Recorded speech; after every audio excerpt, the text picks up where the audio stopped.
Welcome back to Life Literature. The poem I have selected for you today is a very brief poem, The Eagle by Alfred Tennyson. This poem has only 6 lines. Just imagine how short and brief it is. It goes like this. He clasped the crag with crooked hands, close to the sun in lonely lands. Ringed with the azure world he stands.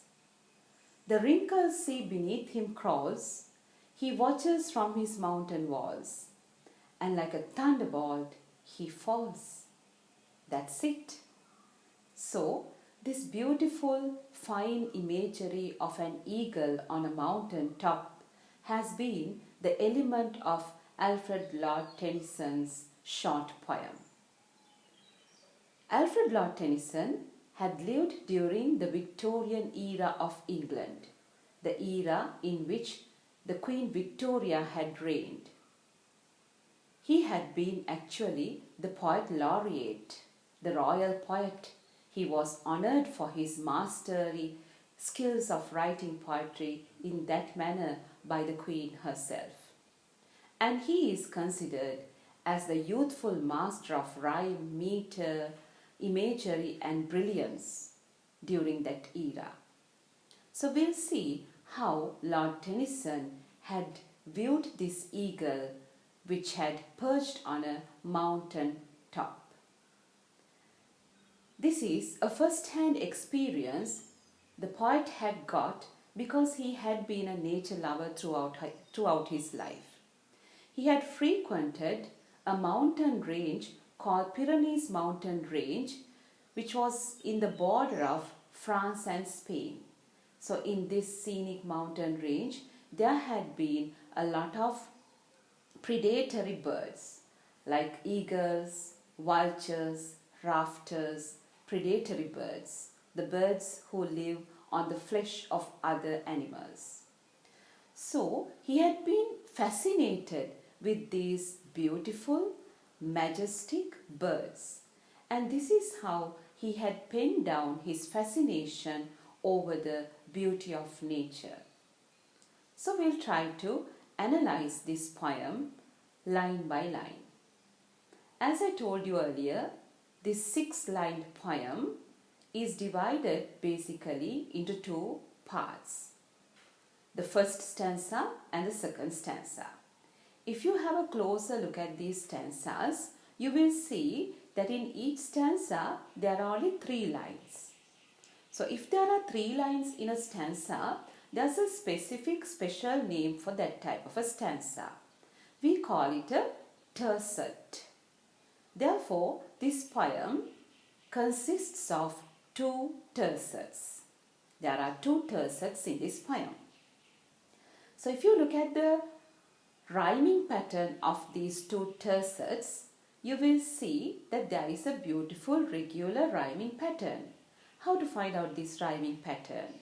Let's look at the final word of each line. We'll take the first tercet. Hands, lands, stands, similar sounds, line after line. A. Let's go to the second tercet. Crawls, walls, falls. A different sound from the first tercet, but once again similar within the tercet. So these similar sounds can be symbolically presented as B, B, B. Therefore, the rhyming pattern of the entire poem goes as A, B, B, B. A very simple but very musical pattern. So therefore, the poem has got a regular rhyming pattern and a neat structure in 2 tercets where even the line length is almost similar. So the outward appearance of the poem is quite neat and tidy, and it attracts the eye of any reader.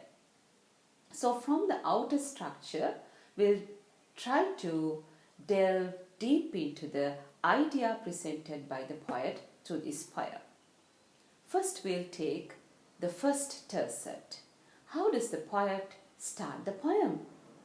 The poet says, he clasped the crag with crooked hands. Who is he? Who do you think is he? It is being suggested by the title itself.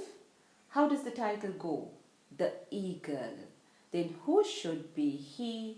He should be the eagle. Have you seen eagles? I suppose you have. Eagle is a very strong bird. It is a predatory bird and it has a majestic appearance, a very proud looking bird. It has two very sharp eyes through which it observes his surrounding in a very vigilant manner, because always he has to focus his attention towards the prey as he is a predatory bird. And he has got two very strong wings and it has the ability of flying very fast, especially towards a target, a prey. And also it normally perches in very high places, because there it would get a panoramic view of the entire surrounding, so it could search the entire surrounding for a prey. So those are the qualities of an eagle. And if you have that picture in your mind, you will see the poet uses a very unusual pronoun for the eagle. I suppose I also use the same pronoun in my introduction to an eagle. Instead of it, I also opted to say he, maybe because I am being influenced by the poet here, because I am going to deal with this poem. So normally when you name an animal or a creature, the usual pronoun that we use is it, not he or she. But here the poet purposefully uses the pronoun, the masculine pronoun he. Why? Do you get a question? Do you have a doubt about that? Yes, maybe he wants to consider this majestic bird as a human being, and especially a male human being. So here, girls and ladies, you don't get frustrated because poet had not opted to use this female pronoun. Instead, he had chosen the male pronoun, maybe to suggest the strength, maybe to suggest the masculinity, maybe to suggest the stamina you find in an eagle. So with that pronoun, he goes on to say, he clasped the crag with crooked hands. What is a crag? Crag is a very risky projection of a mountain. So to stay on such a place, you have to have a very good balance in your body. Otherwise, you will not be able to stay holding on to such a place. You'll certainly fall down. But the eagle has that balance naturally in its body. So it is there clasping hard onto a crag of a mountain with its crooked hands. Have you seen the hands of an eagle? They are crooked. No, crooked means deformed, looks ugly, as you see in this picture. They are deformed and they look ugly, crooked hands. And also it is clasping the crag. Clasping means holding very tight. The crag, the precarious mountainous projection. He is holding on to that precarious mountainous projection in a very tight manner. That's where the eagle is, according to the first line. So if you go to the second line, you will see that this eagle is not only on a very high place, it is being very close to the sun in a lonely land. So the poet suggests that this land is a lonely land. Nobody is there to be seen. No creature is around this place. It is a solitary landscape. So in this solitary landscape, the eagle is there, perched on a mountainous crag in a very majestic manner. And the poet says, he seems to be very much closer to the sun. Can you be close to the sun? No, never. Who can be close to the sun? I suppose no one. What happens if you go close to the sun? You will be burnt down to ashes, isn't that so? But here the poet says the eagle is close to the sun. Why? Maybe a little bit of a touch of exaggeration is here. The poet wants to exaggerate the eagle's position, or maybe that's how he sees the eagle. Actually, where is the poet? The poet should be essentially somewhere down below, at the bottom of the mountain, isn't that so? So he looks up into the sky, towards the sky, and then he sees the eagle perched on this precarious place. And once he looks up, he sees the sun very much close to the eagle. So this is the view that the poet gets. It is almost like a view captured within a camera. This is the picture that he had captured with his lens of the eyes. So there, the eagle is there, and very close to the eagle is the sun. So therefore, the poet sees the entire sky also in the background that is being painted into a beautiful imagery in the third line. What's the third line? Ringed with the azure world he stands. The eagle is standing. Look at the word that he had selected. Just as he is talking about a human being, the eagle is standing. We never say that the birds are standing. They are perched on somewhere. But the poet says the eagle stands.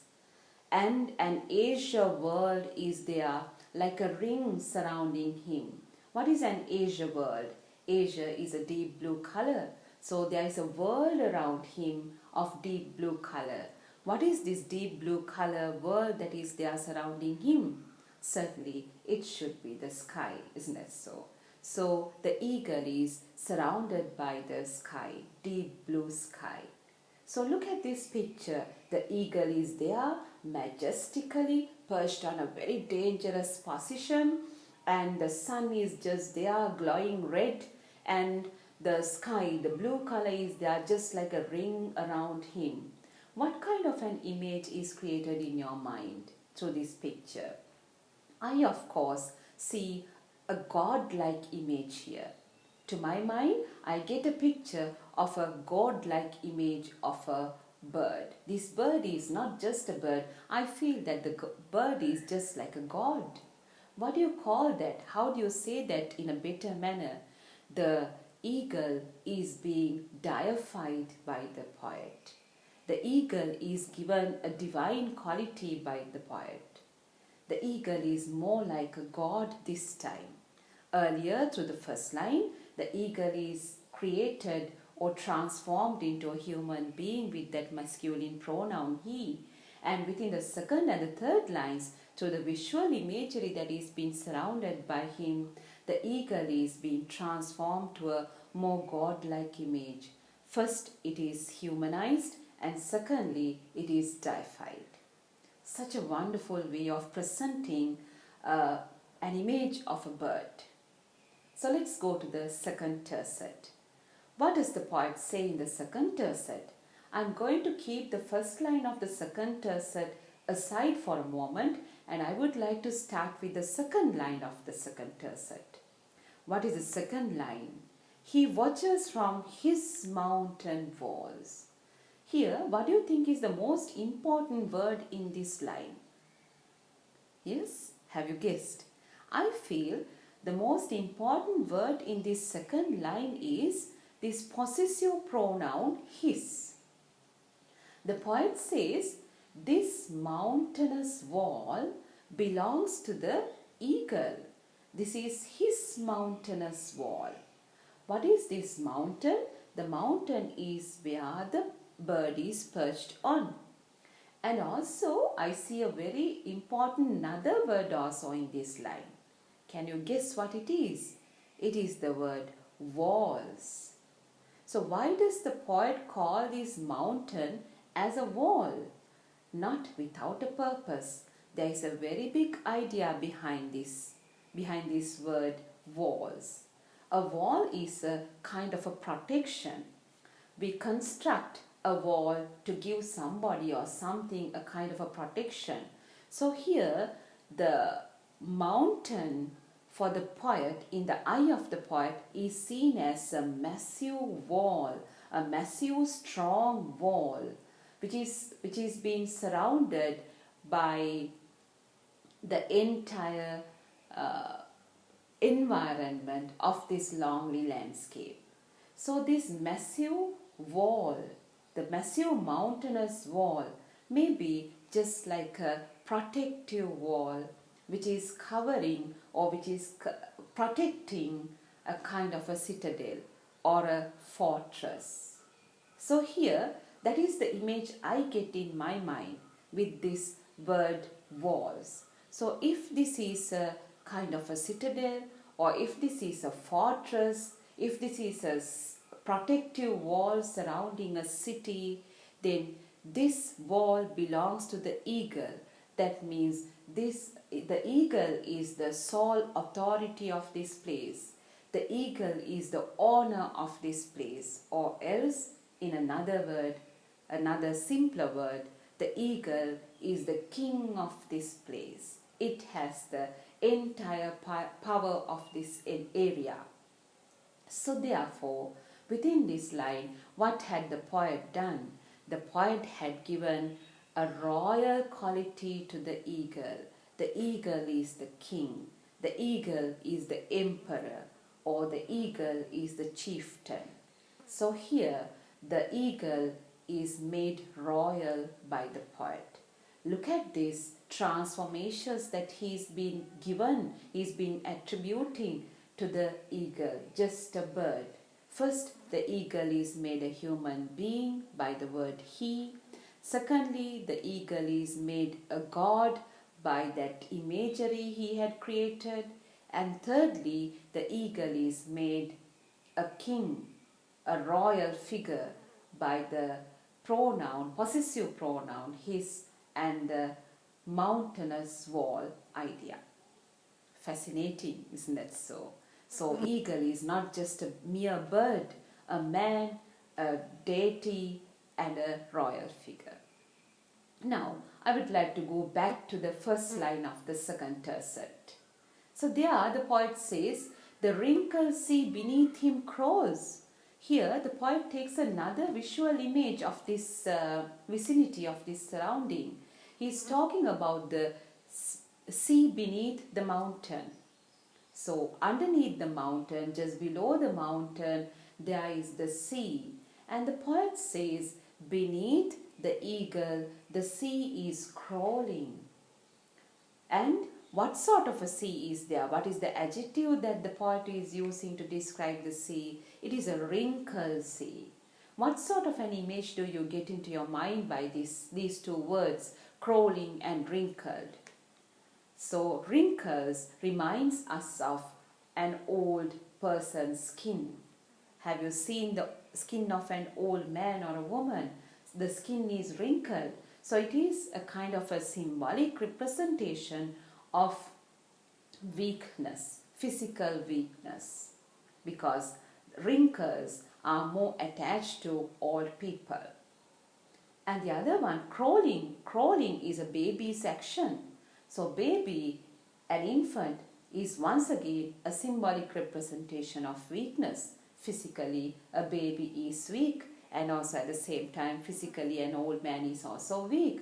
Why these weak images? Why these weak counterparts connected to the sea? Maybe the poet is in the idea this immense and massive sea is even less in power in front of the eagle. The eagle's majesty is that much. Eagle's power is that much. Even the power of sea is diminished under the eagle's power. So here we see how the poet has changed the lens of the picture.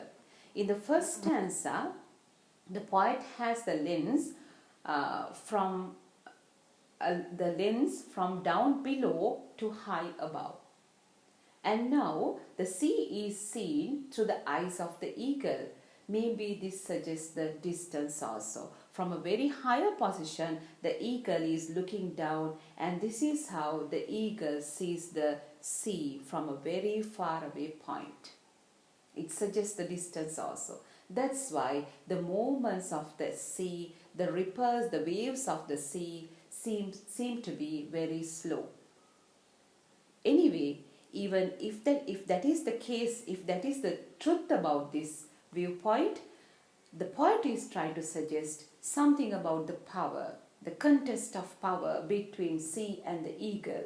Who has won this contest? Surely it is the eagle because the sea is down below, that is one point, and the sea is crawling, it can't move in a very speedy manner, that is the second point, and also the sea looks wrinkled, that is the third point. So if you take the sea and the eagle wins the contest of power. So that is how it goes in the very first line of the second tercet. Now we are left with only the last line. Look at the last line. What does the poet say in the last line? And like a thunderbolt, he falls. What is this word falls? Falling is not a positive thing, no? Falling does not give this majestic bird a very positive or an affirmation for his quality, no? Because here falling suggests something bad, something wrong, something maybe it is falling from power, or maybe it is dead, and maybe he falls down from that precarious projection. But so we have the doubt in our mind, isn't it? So fall, complicated. What has happened to this majestic bird? So that's how we get our interpretation into our mind at the very first sight of this word. The word fall is associated with yet another word. What is that word? Thunderbolt. So if the eagle is more like a thunderbolt, you'll have to think of the qualities of a thunderbolt. Yes, think of a thunderbolt. What images come to your mind? Thunderbolt is very strong, isn't that so? If you are struck by a thunderbolt, of course you will perish, you will die, you will be no more. And also a thunderbolt is very quick. We don't know, we are actually unaware of how it comes to earth, no?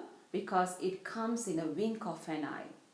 In a wink of an eye, it's very quick and very speed, so destructive. It's a massive force.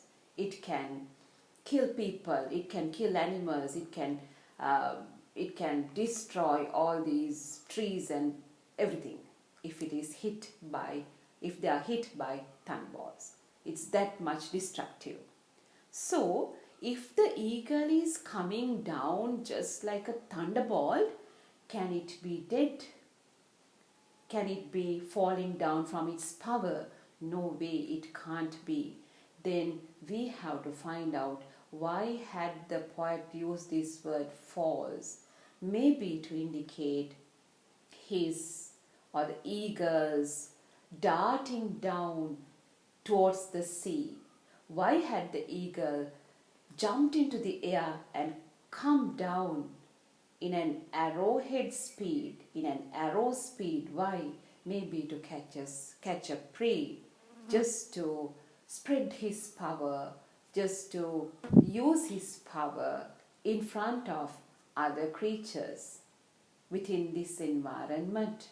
Isn't that so?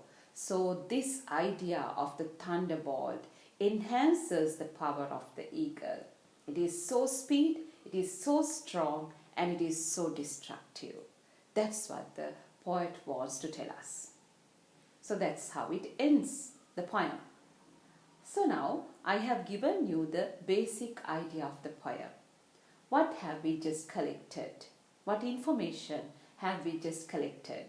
The eagle is being step by step brought to higher positions, elevated into higher positions. First a human being, secondly a god, and thirdly a king, step by step elevated into higher positions, and finally its power is established because it attacks a prey. It comes like just like a thunderbolt. It comes down to attack, to establish its power in this environment. So that's how it goes. And also the poet suggests even the sea is diminished in power in front of the eagle. So this is the basic idea of the poem. Now children, I think it's time for us to look into the devices. Without analyzing the devices, we won't be able to go to the themes. You know that themes lies in the power of these devices. How we interpret the devices counts a lot to find out the themes of the poem. So for the devices. So in the very first line I told you about this masculine pronoun he. This is called anthropomorphism. Here in this technique, if you humanize, if you give human qualities, if you attribute human qualities to an animal or an object or thing like that, we call it anthropomorphism. So anthropomorphism is the first device that you find in the poem. Secondly, as I have told you in the second line, there's a little bit of an exaggeration. Another word for exaggeration is hyperbolism, hyperbolic presentation, because something very impractical is being talked about here. Eagle being close to the sun, which is impractical, we all know, right? That is exaggeration. And also we have 3 metaphors in this poem. I have already told you about that. What are the 3 metaphors that we find here? First, the eagle is metaphorically compared to a human being, a very strong masculine figure. Secondly, the eagle is metaphorically compared to a god which is being surrounded by a blue world. I have to add a little bit here. In the first stanza, I have only talked about the azure color sky, and it becomes a world, it becomes a full circle, it becomes a full ring with the addition of the blue color ocean also down below. So this azure world consists of the blue sky and the blue ocean as well. So that is the second metaphor, godlike image. The third metaphor is, yes, you have correctly guessed, the third metaphor is the king image, the royal image of the bird. So those are the 3 metaphors. Other than the 3 metaphors, in the final line you get such a beautiful and effective simile. What is the simile? Did you find out the simile? Like a thunderbolt he falls. Like a thunderbolt. So here the poet directly compares the eagle to a thunderbolt, establishing the eagle's power, stamina, speed and destructive force. That is how it goes. So those are some of the devices, the main devices. Other than the main devices, you can count on the rhyming scheme which we had already looked into, A, that regular rhyming scheme, and the formation of the poem, 2 tercets, and also there are examples for instances of alliteration as well. Alliteration is found in this line, the wrinkled sea beneath him crawls. In this line, you find this long E sound and the short E sound together, one after the other repeating. The sound of E, before that, wrinkled, sea, beneath, him. So I think there are 4 times the sound E is repeated.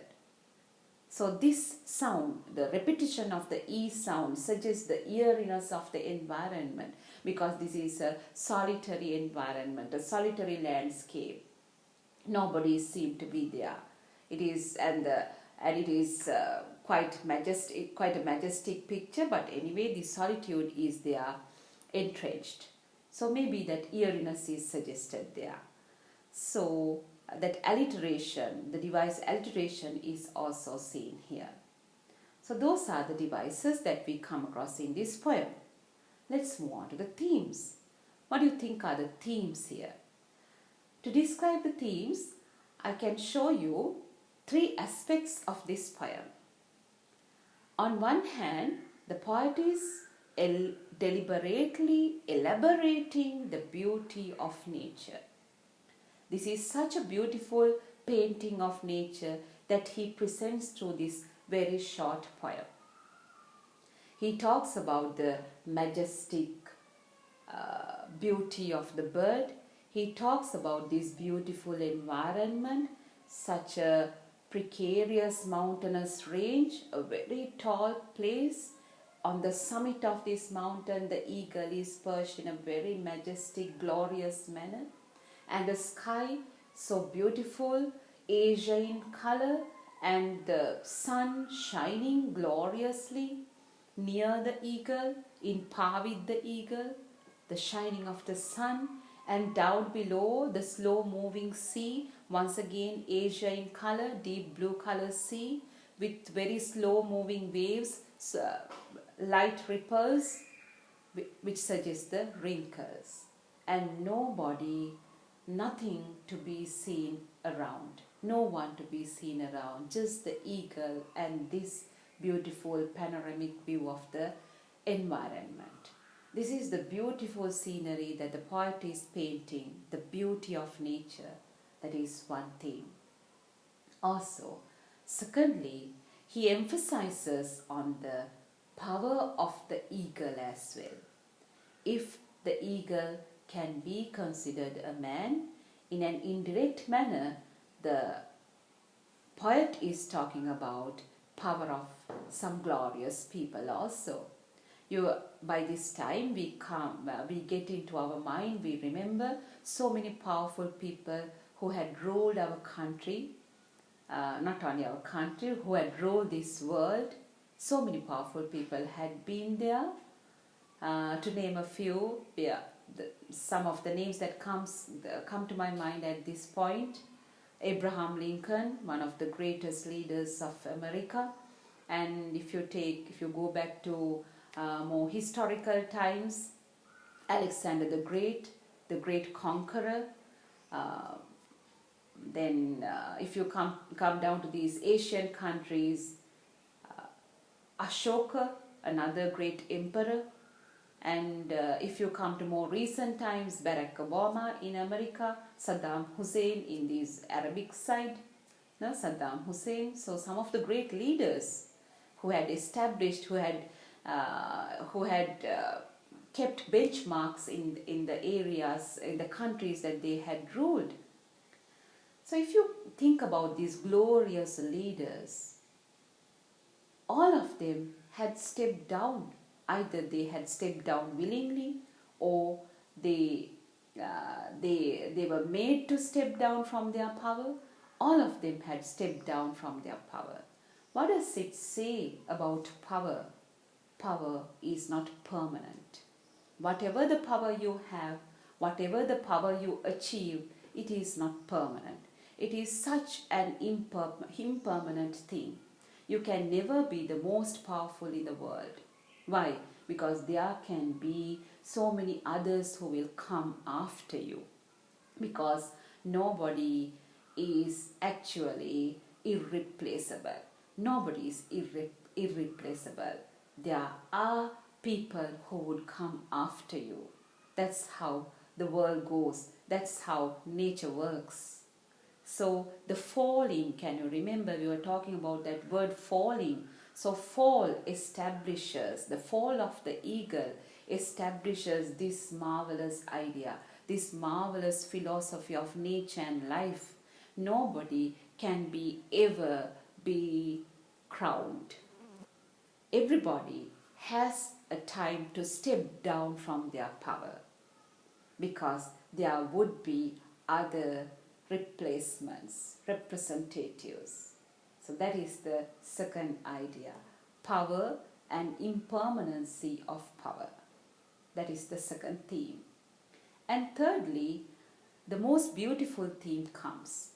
My favorite theme comes thirdly. That is the power of nature. Here the poet tries to establish the idea, the uncontested power of nature. Nature is above all powers in the world. Power of the man is being exceeded by nature. Power of royalty is being exceeded by nature. Power of God is being exceeded by nature. Nothing is there to contest nature's power, because nature's power is the supreme power. It is being presented beautifully by the image of eagle, because eagle is the representative of nature here in this poem. It is very clear in our world today, isn't that so? So if you just think about this corona pandemic, you will understand it, isn't that so? Here, nobody, no one, no medicine, nobody, no country, nothing had been so far successful to defeat this coronavirus. Why? Because nature is more powerful than anything else in the world. Everyone else is second to nature. It is very clear. We are leading a very unsatisfactory life now. We are threatened with this pandemic. We see no way out of this other than being locked down and staying inside houses. Why? Because we are defeated. Although we say that man is so powerful, man has his own ingenuity, no, they are not working out, because nature has proven it is the most powerful. It is superior to everyone else. That is the truth of the world. So there goes the three themes. What are the three themes? Just to remind you, the beauty of nature, the impermanency of power, and the supreme power of nature. So those are the main three themes being discussed by the poet Alfred Lord Tennyson. Therefore, we have discussed in detail this magnificent visual of nature's hidden beauty and power through this beautiful short poem, The Eagle by Alfred Lord Tennyson. Till we meet another time, have a good day. Goodbye.